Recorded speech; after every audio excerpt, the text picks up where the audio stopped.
The National Weather Service in Blacksburg has issued a severe thunderstorm warning for East Central Tazewell County in southwestern Virginia, North Central Bland County in southwestern Virginia, southwestern Mercer County in southeastern West Virginia, until 8:45 p.m. Eastern Daylight Time. At 7:52 p.m. Eastern Daylight Time, a severe thunderstorm was located over Bluefield, moving northeast at 15 miles per hour. Hazard, quarter-size hail. Source, radar indicated.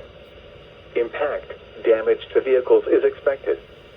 Locations impacted include Bluefield, Rocky Gap, Ceres, Clear Fork, Sand Lake, and Kegley. This includes the following location: Mercer County Airport.